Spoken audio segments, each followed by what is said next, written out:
organisasi tata kelola humas dan keprotokolan ini. Kalian bisa lihat di modul 1 itu ada ruang lingkup kehumasan. Ya, bisa dilihat bukunya. Di sini kita melihat apa sih humas itu? Humas adalah singkatan dari hubungan masyarakat yang dalam bahasa Inggrisnya adalah public relations, yang diartikan secara umum adalah salah satu bagian dari organisasi atau perusahaan yang berfungsi untuk melakukan interaksi, hubungan, dan kerjasama dengan masyarakat yang terkait dengan organisasi, atau yang bertanggung jawab dalam membangun dan mempertahankan reputasi, citra, dan komunikasi yang baik dan manfaat antara organisasi atau perusahaan dan publik, seperti itu. Kemudian ada beberapa pengertian menurut lembaga-lembaga yang ada di dunia atau menurut orang-orang ahli ya. Yang pertama adalah The Public Relations Society of America. Nanti kalian penjelasannya bisa lihat di buku ya. Kemudian yang kedua adalah International Public Relations Association. Dan ketiga itu IPRA. Yang keempat adalah Public Relations World Conference. Yang kelima The British Institute of Public Relations. Yang keenam menurut Scott M. Kultip and Ellen Page Center. Yang ketujuh ada J.C. Seidel. Dan yang kedelapan ada Howard Boham. Kemudian bisa diartikan di sini public relation adalah suatu usaha untuk mewujudkan hubungan yang harmonis antara satu badan dengan publiknya, usaha yang memberikan atau menanamkan kesan yang menyenangkan sehingga akan timbul opini publik yang menguntungkan bagi kelangsungan hidup perusahaan tersebut. Kemudian selanjutnya ada 4 ciri utama humas yang disebut sebagai karakteristik humas, yaitu pertama adanya upaya komunikasi yang bersifat dua arah, kemudian sifatnya terencana dan berorientasi pada organisasi atau lembaga serta sasarannya adalah publik ya. Kemudian di sini perkembangan humas di Indonesia sejak tahun 90 saat itu sudah berdiri organisasi humas yang disebut divisi Hubmas atau bisa dipanjangkan menjadi hubungan pemerintah dan masyarakat. Itu pertama kali didirikan oleh perusahaan perminyakan negara atau Pertamina. Kemudian ada menurut Rosadi Ruslan SHMM, ada 4 periode humas yang dibagi di Indonesia, yaitu periode pertama pada tahun 1962, kedua tahun 1967 sampai 1971, ketiga ada periode tahun 1972 sampai dengan 1993, dan keempat di tahun 1995 sampai dengan sekarang. Kalian bisa lihat informasinya atau penjelasannya di buku ya.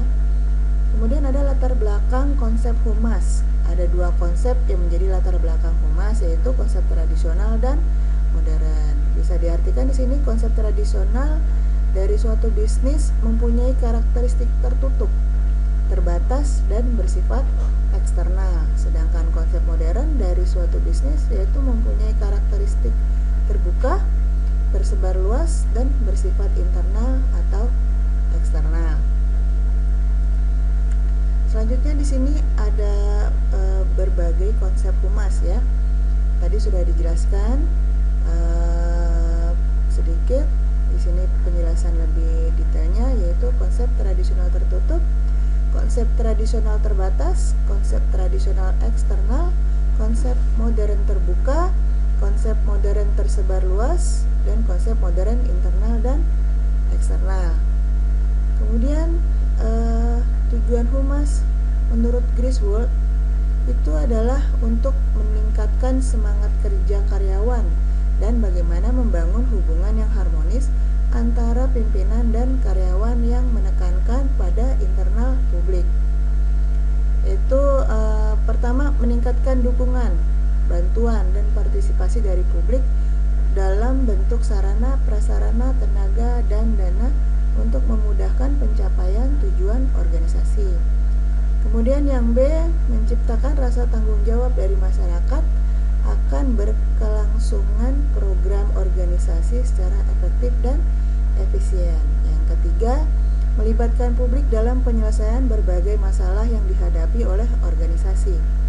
Kemudian yang keempat, membuat dan mengembangkan pencitraan yang baik untuk organisasi dan juga kepada para pimpinan atau stakeholder dengan sasaran terjalinnya hubungan yang baik antara publik internal dengan publik eksternal. Yang terakhir, memperluas jangkauan pelanggan yang terhubung berpartisipasi dalam upaya peningkatan mutu organisasi. Kemudian di sini ada tugas dan kegiatan humas. Adalah pertama, menciptakan kesan atau image. Yang kedua, pengetahuan dan pengertian. Yang ketiga, menciptakan ketertarikan atau interest.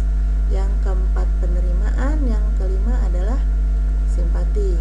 Jadi untuk lebih jelasnya itu, kegiatan humas adalah customer relations, employee relations, community relations, government relations, dan media relations. Semua mencakup dalam kegiatan humas, ya. Kemudian ada fungsi humas. Di sini fungsi humas adalah menumbuhkan dan mengembangkan hubungan baik antara lembaga atau organisasi dengan publiknya, baik publik intern maupun ekstern, dalam rangka menanamkan pengertian. Kedua, menilai dan menentukan pendapat umum yang berkaitan dengan organisasinya. Ketiga, memberi saran kepada pemimpin tentang cara-cara mengendalikan pendapat umum sebagaimana mestinya.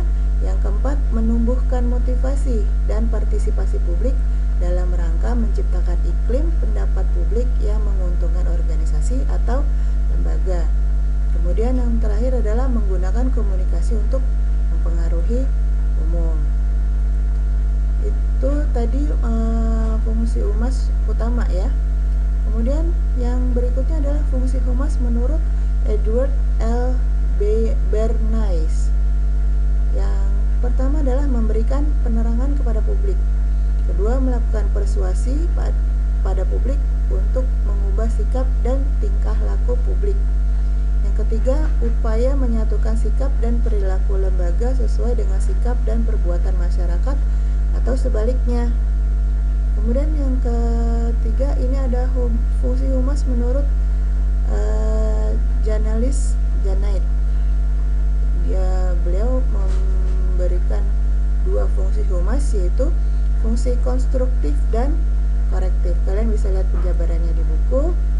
Kemudian menurut IPRA itu ada 15 pokok fungsi humas, yaitu memberi konseling yang didasari pemahaman perilaku manusia, membuat analisis tren masa depan dan ramalan akan akibat-akibatnya bagi institusi, melakukan riset pendapat, kemudian menciptakan dan membina komunikasi dua arah berlandaskan kebenaran dan informasi yang utuh. Kelima, mencegah konflik dan salah pengertian. Keenam, meningkatkan rasa saling hormat dan rasa tanggung jawab sosial. Ketujuh, meningkatkan itikat baik institusi terhadap anggota, pemasok, dan konsumen. Kedelapan, memperbaiki hubungan industrial. 9, melakukan penyelesaian kepentingan institusi terhadap kepentingan umum. Ke-10, menarik calon tenaga yang baik agar menjadi anggota serta mengurangi keinginan anggota untuk keluar dari institusi. Kemudian memasyarakatkan produk dan layanan. Kemudian ada mengusahakan perolehan laba yang maksimal. Ada lagi menciptakan jati diri institusi. Kemudian memupuk minat mengenai masalah-masalah nasional maupun internasional. Dan yang terakhir, meningkatkan pengertian mengenai demokrasi. Kemudian peran humas. Peran humas itu sendiri ada 4 peran, yaitu expert procedure communication, problem solving, process facilitator, communication facilitator, dan communication.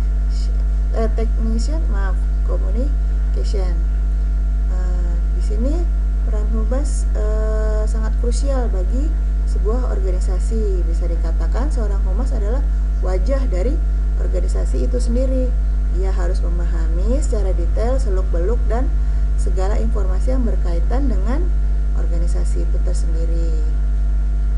Demikian, karena dia itu membawa citra dari organisasi, maka dari itu ia harus tercermin dari tampilannya dan tata bahasa yang teratur. Kemudian ada macam-macam humas. Kita bagi macam-macam humas itu ada dua, humas pemerintah dan humas industri dan bisnis.